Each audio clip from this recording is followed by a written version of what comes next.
Le président fait-il confiance au régime Maduro? Réponse de la Maison Blanche. Talk about. Sure. Isn't there always a lot to talk about? What can you share about the president's meeting with Maria Correa Machado?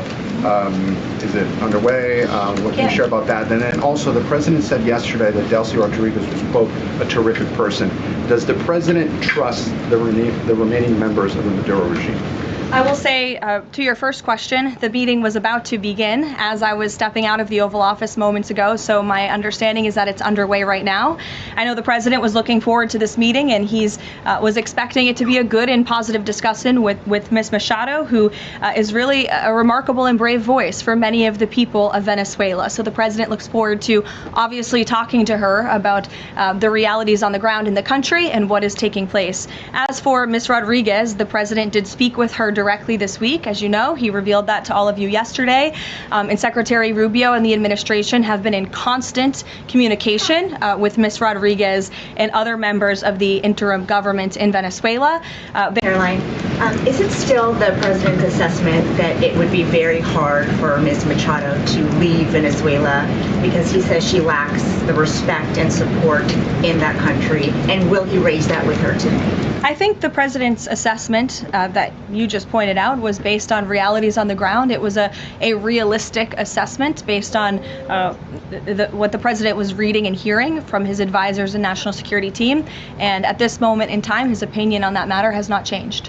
He has also said that he would like there to be elections in Venezuela when the time is right. That's right. Do you have any update on when that might be, and is he committed to a transition to democracy for Venezuela? Yes, and he is.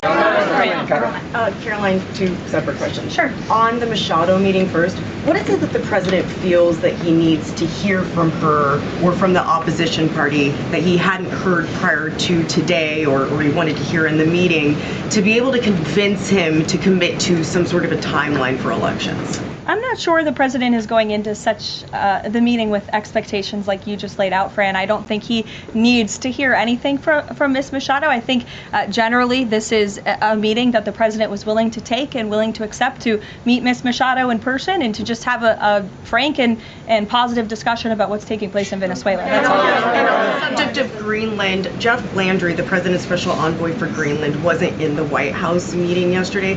Can you say why that was and what exactly the role he is playing in these conversations about acquiring Greenland? Well, the Vice President and the Secretary of State were present for that meeting, and the meeting, it was a productive meeting. It was a good meeting, and in that meeting, the two sides agreed to really establish a working group of individuals who will continue to have technical talks on the acquisition of Greenland.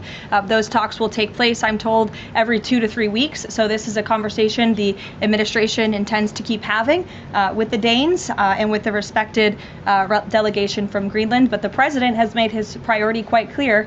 He wants the United States to acquire Greenland. He thinks it's in our best national security to do that. Ce site peut vraiment vous aider à améliorer votre compréhension écrite et orale de l'anglais.